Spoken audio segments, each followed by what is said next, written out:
Hello, so this recording focuses on monetary and fiscal policy.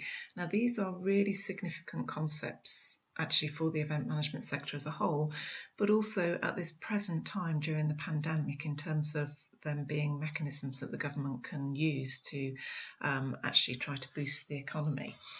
So, to try to talk you through this, first of all, these are two slightly different concepts, and you will hear about them a lot in the news, and you possibly are aware they are to do with things like manipulating inflation rates, but you may not be aware of the difference. So monetary policy is focused on changing interest rates, and again, the idea behind this is trying to manage inflation. So in the UK, this is actually delegated to the Bank of England. It isn't always in other countries, but many countries do this. So the Bank of England has this monetary policy committee, and they meet 8 times a year. And the government has this inflationary target of 2%. Now, if you look back historically, you can see in the graph below, there was very high interest rates back in the 1980s, late 1970s and into the 1980s. And I can remember as a teenager and a young woman, if you had any money to save, which I didn't have a lot at that time, if you put it in a bank account, you actually got a lot of interest quite quickly. Whereas at the moment, it says there on the graph I've got there, and it's a historic low of 0.5%. During the pandemic, it has now gone down to 0.1%. Okay, and they're even talking about negative Bank of England interest rates as a possibility to try to stimulate the economy. So, it has really, never been at this low level before.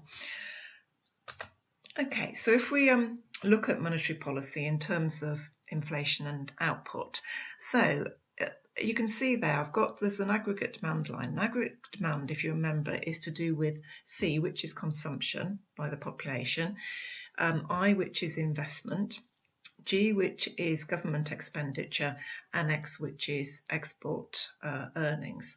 And then, you need to take away, what sort of is going out of the economy, like on imports, etc.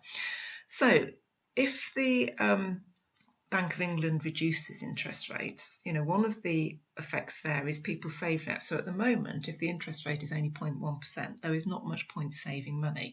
So the idea of that is that people will spend more and potentially borrow more because it becomes quite cheap to borrow, and they'll pay less on existing debt.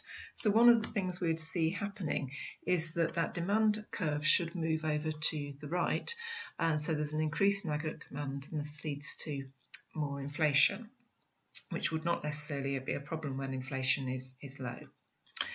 On the other hand, if we actually look at it going the other way around, so if the Bank of England increases interest rates, one of the effects is that people start to save money more.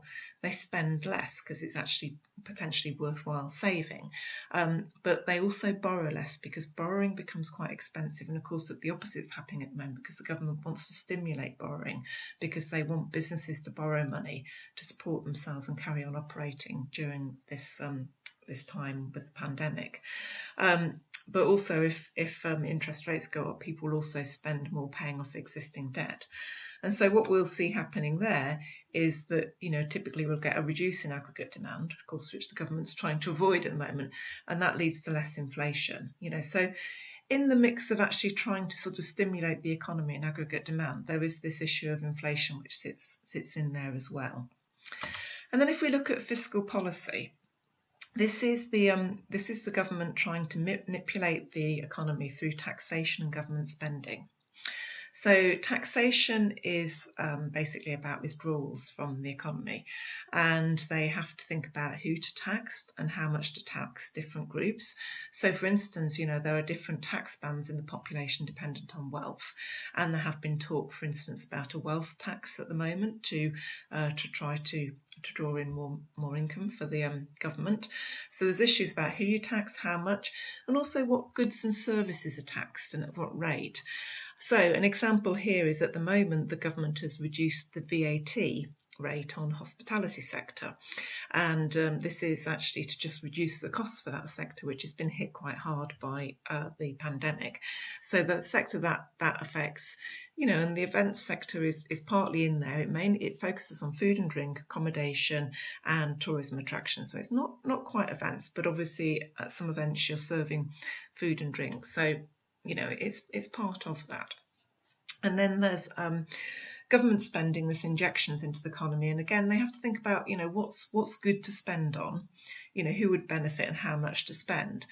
So for example, the government has historically spent quite a bit of money on things like infrastructure for mega events like the London Olympics, and other significant events. So there was Commonwealth Games, the Rugby World Cup. So they will invest, and that actually stimulates, for instance, the construction sector as well as the events sector. So, events is an area which has received government spending in the past in order to actually, boost the economy. So, and a note at the bottom there is whatever the government puts into the economy in terms of its injections, its spending in the economy, actually the outcome is better than the initial amount put in, because of this multiplier effect which I've covered elsewhere.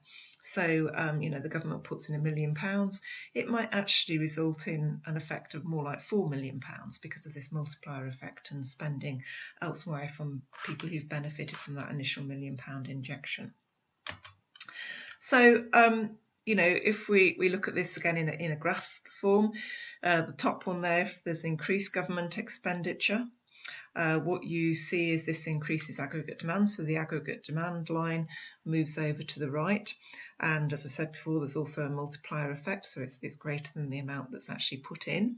But you can see that it does increase inflation. And then if there's reduced government spending, again, this will tend to reduce aggregate demand. The demand curve moves to the left. And again, there's also a multiplier effect there. So, one of the reasons for this use of fiscal policy is, which, when we're seeing it at the moment, because the government is trying to avoid a prolonged recession particularly.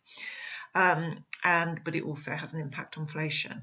And so what it's trying to do is avoid these fluctuations in the economy, and it's managing unemployment. So, we can really see that happening at the moment in terms of avoiding the prolonged recession and also managing unemployment. And in terms of why it matters from an events management perspective, well, if we go back to, inflation, which is, one of the main points behind this, although perhaps at the moment the point is much more focused on, trying to avoid recession and unemployment. But inflation has implications for staff wages. So if price of goods are going up all the time, then obviously if you're employing people in an event management context, they're going to be seeking higher wages. And that, is kind of problematic, particularly if inflation was going up quite rapidly. Interest rates are particularly important if you're running a business, because you might have a loan, because quite often people have a loan when they're starting a business, and even very long term, and you often take out loans when you want to expand, when you want to start something new, and therefore, if interest rates suddenly shoot up, that is very, very costly. Very, very difficult. But if interest rates are low, it might stimulate you to actually start up a new business or start up another element of your business. And then government spending can also be quite significant for cultural and sports events particularly. So these events are seen as significant to stimulating the economy. Now, of course, interesting at the moment, one of the big problems is that many of these events can't take place, and so it's not operating in quite the same way. But typically, if the government might inject money into, say, cultural events to attract tourists to the UK. So that's why it's significant there. From a consumer perspective, so, more the people who might be coming to events, inflation has this implication for costs. And, if wages don't keep up with those rising costs, people's disposable income drops. And what tends to happen is they refocus their spending on essentials. And so one of the problems is they make them less likely to attend leisure events. And changes in the tax system can also influence consumer choices. So, for instance, in the past, when there's been rises in tax on petrol, because the government's been trying to, reduce car dependence, it can actually reduce car travel. And, this can again have implications for event consumption, particularly where people are travelling to events by car. And sometimes it can take a little while for people to work out how to use alternatives to access places, and so you can sort of see things happening there because, you know, driving by car suddenly costs a lot more money. So that can also have an impact too. You can have a look at how taxes vary by country to country. I've just pulled up something here on alcohol, and you know, you can see that you know, the UK is one of the economies that taxes alcohol quite high, and you know, this has predominantly been done for health reasons, although there's, you know, all sorts of different views about how successful this is or otherwise. So this has actually been quite a superficial look at this topic, because what I'm trying to do is just to get you to understand these core concepts. So Sloman and Garrett have good chapters on this, and most of the other economic textbooks will have good chapters on this. The Bank of England website, which I've given you the link in the reading list, is also particularly good. It's actually a very nice, user-friendly, you know, good level for your first year undergraduate to have a look at that. So it's worth exploring that.